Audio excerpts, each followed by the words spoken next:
Hello and welcome to this Moneycontrol live stream. It's a Friday morning and you're watching Morning Trade with me, Nandita Khemka.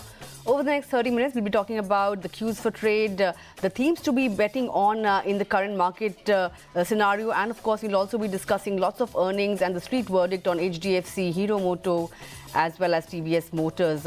And if you have any stock-related queries, as usual, send them in to us on our YouTube feed and we will have them addressed by our expert on the show. But before we do all that, let's take a look at the top headlines at this hour. Wall Street clocks a 4-day losing streak on renewed fears of contagion amid the banking turmoil. Dow turns negative for 2023. Futures, however, marginally recover after tech major Apple reports a better than expected second quarter report card.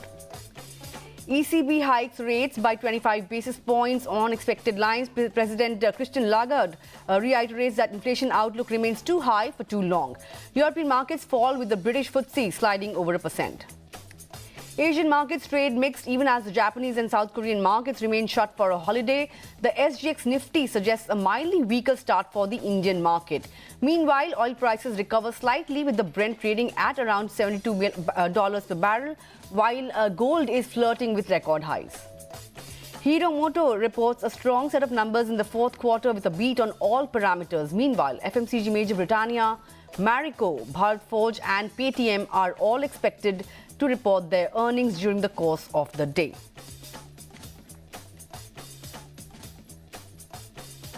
Well, let's get on board then. Jaspreet Singh Arora, who's the CIO at Research and Ranking, to discuss how the market fundamentals are shaping up and what are the sectors that you should be watching out in the current market scenario. Good morning, Jaspreet. Good to have you on the show. First of all, tell us what's your prognosis on the markets. After being sideways for quite some time, we've seen the Nifty break out above that 18,200 mark. In fact, we are perched at a 4-month high now. Do you expect this rally to continue, or do you expect some consolidation to set in at current levels? Okay, hi, good morning, everyone, and thanks for inviting us. Nice to be here. Just some data points. March and the March 23 ending, the 1-year return Nifty was zero, flat, right? April, the market moved up 7%, taking the 1-year return April to April about 5%. So just 1 month has taken, the Nifty 1-year return to a positive territory. That's the kind of uplift 1 month did. Whether this will continue or not, obviously the month of April's performance cannot be expected to continue month on month, but it does give a signal that the bottom has been made, and at least in the near term, barring any unforeseen events happening in India or globally, and it's happening actually largely globally rather than in India. So let's say the dust settled down in US banking crisis, Fed's decision we all saw, and earnings are looking relatively benign. So in Nifty, we're expecting the EPS to grow around a 15% CAGR over the next 2 years, 23 to 25. And even if I take a 19 to 20 P multiple on F25 EPS, it translates to about 11 to 16% upside, another 11 to 16 on the current Nifty levels, which is reasonable, right? So that's the kind of uptick one can expect. So that translates to about 20 to 21,000 kind of a Nifty fair price over a 1-year period. All right. Since you spoke about earnings, I want to, get in your thoughts on what Bank of America has been saying. It says that 40% earnings downgrade awaits Indian stocks in the current fiscal owing to domestic as well as global risks. What are your thoughts on that front? I would tend to differ from that because I think, not being sarcastic, but, some of these banks do not have reasonably good grip on what's happening in US. So India is not as and the second point is India is not as connected to the global system as it was let's say a decade back. So you see, foreign currency has been static at $82 plus minus. The oil, if at all, is been on the lower side, and it's benefiting us. Interest rates globally, Fed has increased interest rate by 500 basis points in the last 12 or 13 months. RBI has increased it by only 250 bips. So in all parameters, our economy is growing at a good 6.5% kind of an expectation. So the current financial year, and all other economies are at 1 to 3%, and some even at flat or low. So I wouldn't go too much with that, and I think it would be more stock specific and largely linked to global cyclicals. The domestic facing sectors, financials, and building materials, I don't think there is too much of a risk, that big a risk there. Right, where the earnings are concerned, IT, aside of IT, which has been a bit of a disappointment, banks have done fairly well. Lots of these banks have margins that are at multi-quarter highs. Do you think banks will take the lead here on when it comes to sectors and themes to watch out for? Yes. So banks is one of the space. In fact, the larger BFSI bucket is a space we are positive on from our next year perspective, and with a 38% share in Nifty, and which is the next best is only IT. I think about 13 or 14%. So with that big a chunk in share, the overall Nifty cannot do a double digit if bank support is not there. And within that, on the quarterly earnings print, we have a reasonable confidence that this last fiscal we grew about 15.4%, the overall banking credit growth, and if current year numbers are the estimates are to go by, again we are looking in the vicinity of 12-13%, which is not bad. So that kind of credit growth, very healthy balance sheets, and again, relative to other sectors, earnings growth of 15 to 20% in banking will always be taken with both hands. So that a good sector to have to be reasonably positive on that space. Yeah. Right. Aside of banking, which are the other sectors that you would advise investors to look at the current juncture, given the fact that the Nifty is firmly perched above that 18,200 mark now?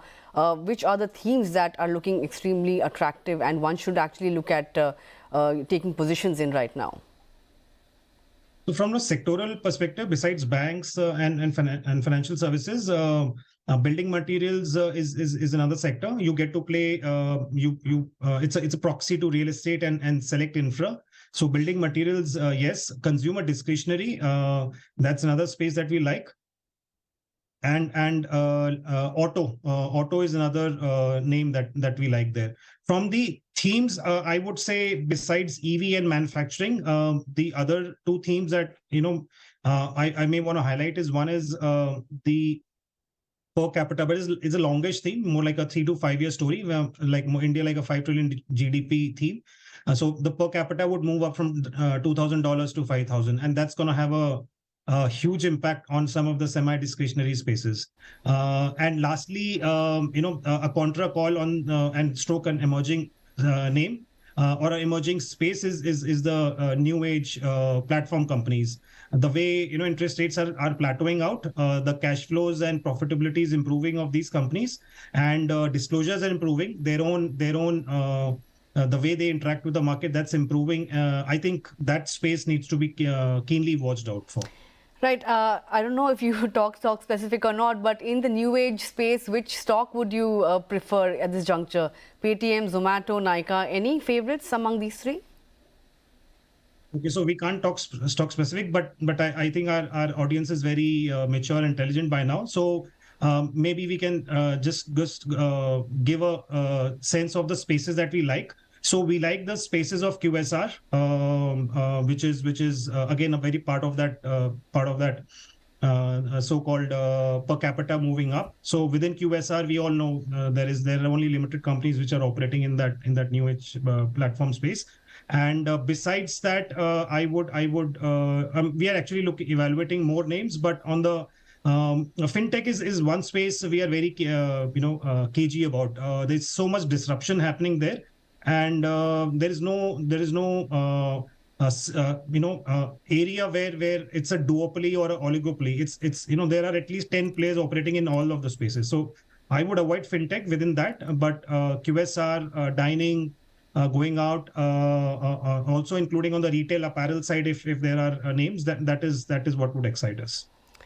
All right, so those are the themes to watch out for. With that, Jaspreet, thanks a lot for taking out time and joining in this morning and sharing your thoughts with us.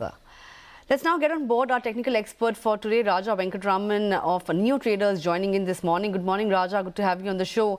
Well, this Friday morning, SGX Nifty is hinting at a muted start after the kind of rally that we saw yesterday. On the pivot charts, resistance levels seen at around 18,273 or thereabouts. we are anyways a little decoupled from the global cues now. So do you expect the Nifty to take out this level of 18,273 in today's session? Yeah, good morning, Nandita. So, considering the way the entire market was poised, till the mid of yesterday's expiry, we saw that once again it would continue to remain in that zone. But what has happened is that there were key resistance levels around 18,200 and 43,500 on the Bank Nifty, which has got taken out quite decisively.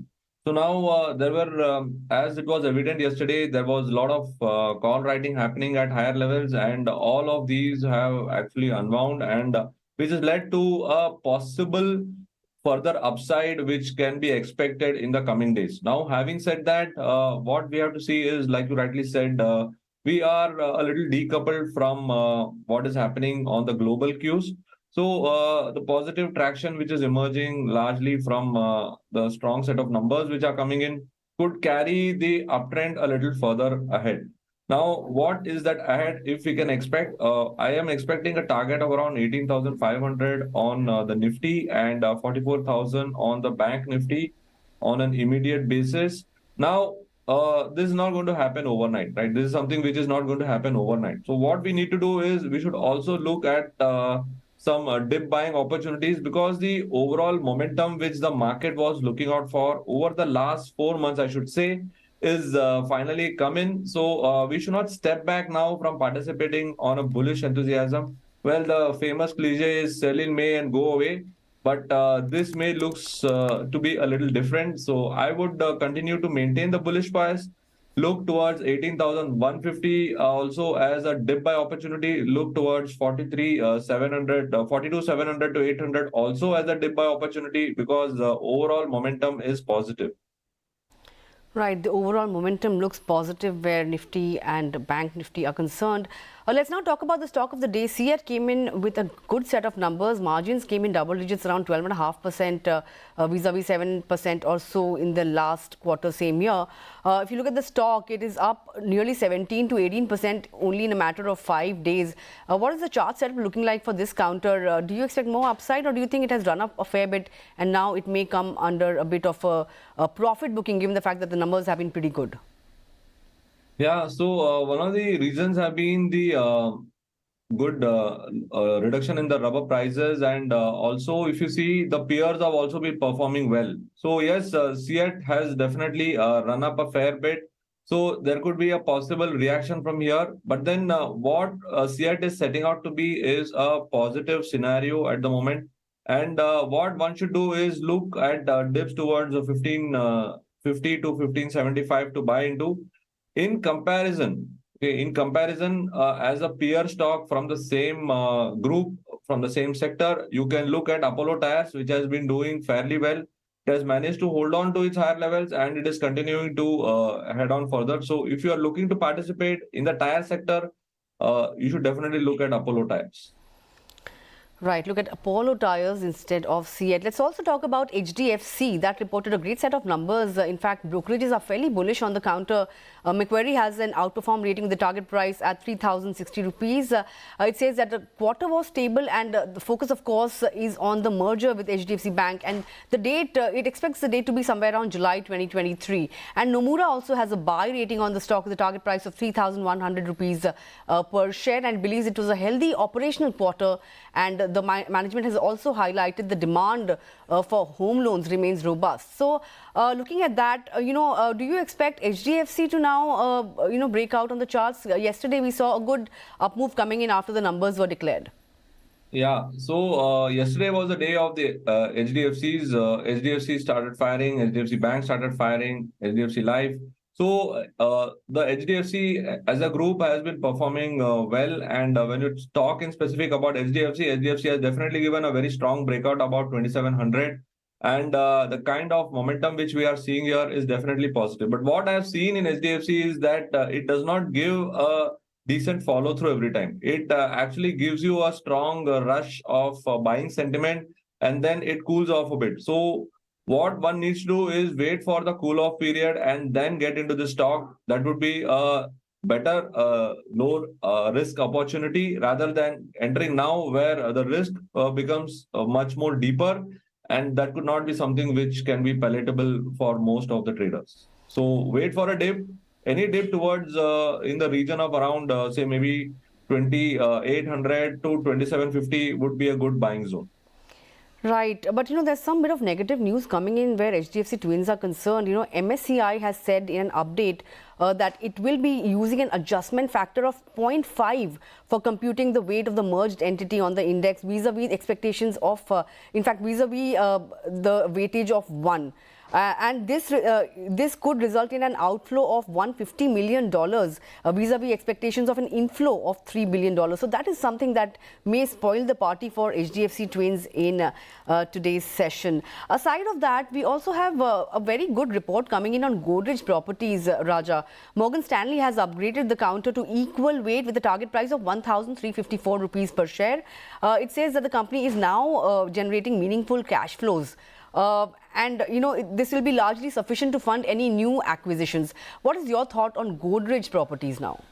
Yeah, Goodrich Property in the wake of all the real estate stocks, showing some strong upward drive has definitely come up. But then it will face headwinds in the region of around 1400. So I would not be a buyer in Goodrich Property at the moment. I feel that at this current juncture, you will witness some profit booking. So I would wait for a dip to buy into if need be, but not at the current juncture. Right. Let's take up some viewer queries then. Pritesh Agarwal wants to know your thoughts on United Spirits.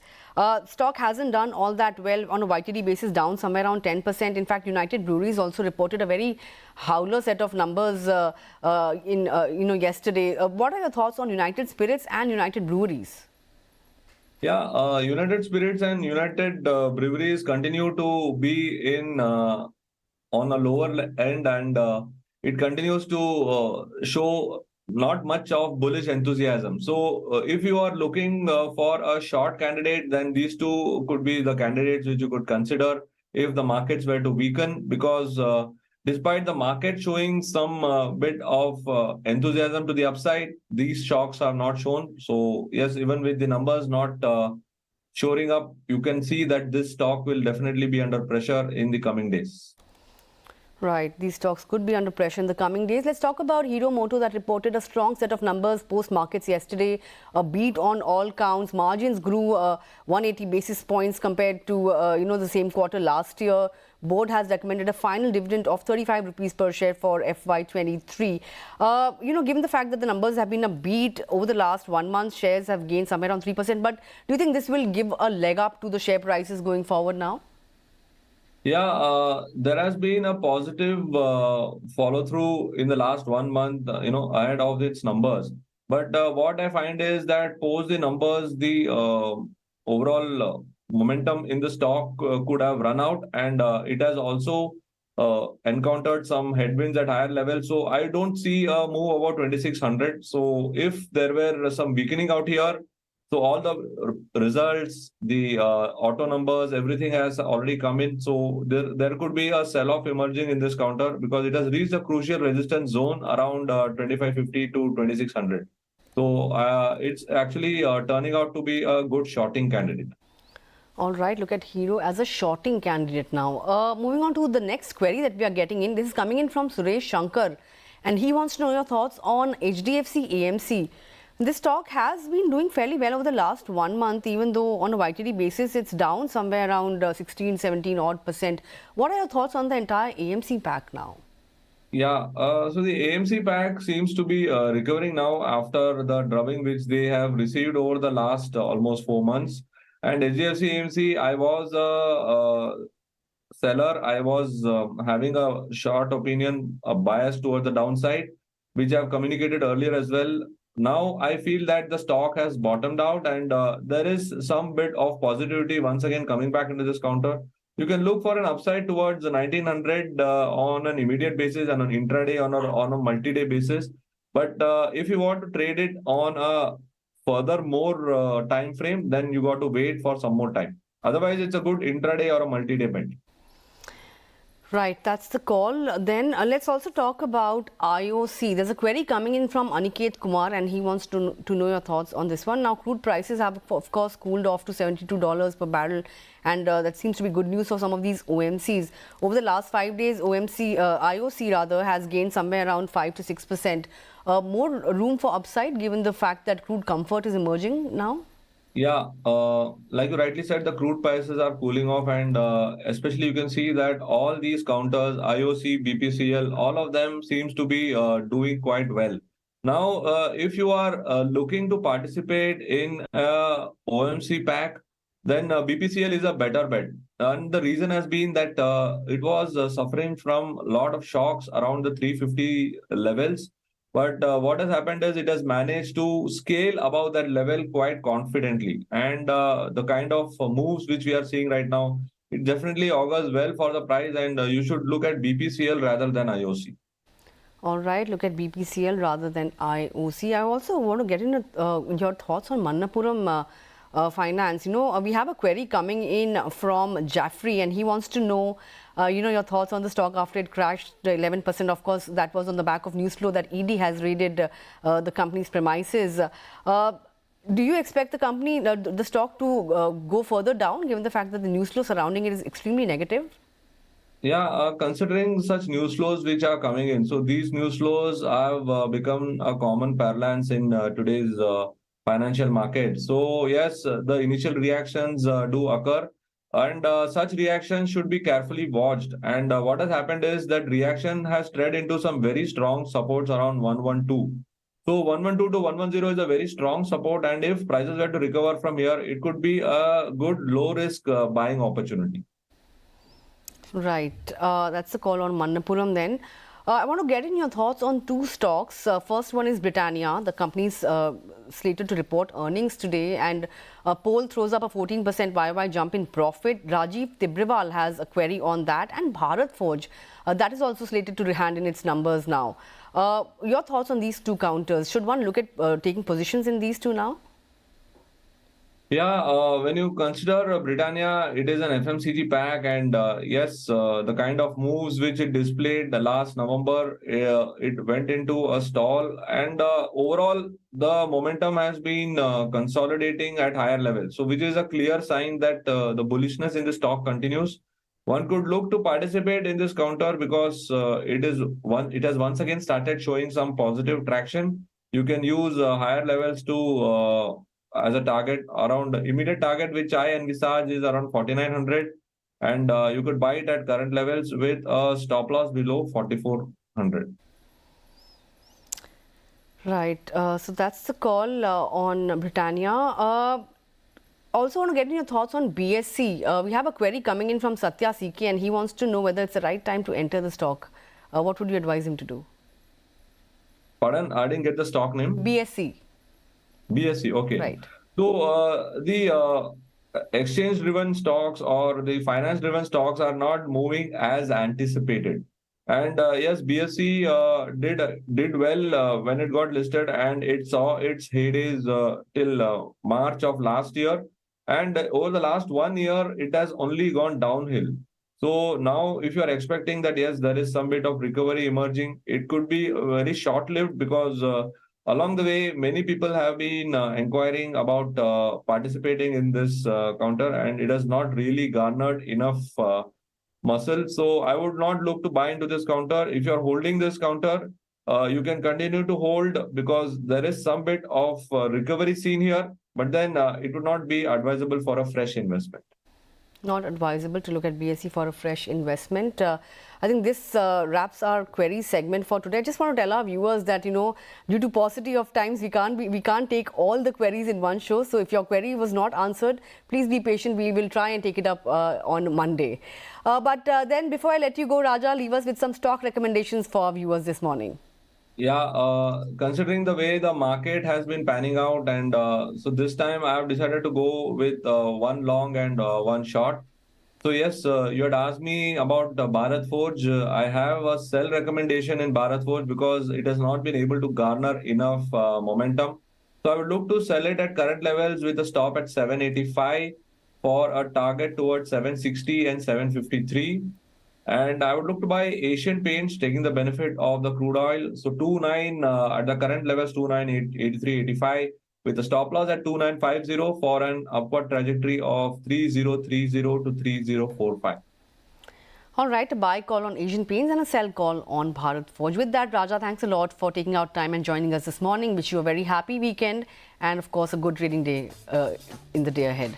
Well, with that, it's a wrap on this edition of Morning Trade. Here's wishing our viewers a very happy weekend. See you next week. So stay tuned because coming up next is Opening Bell.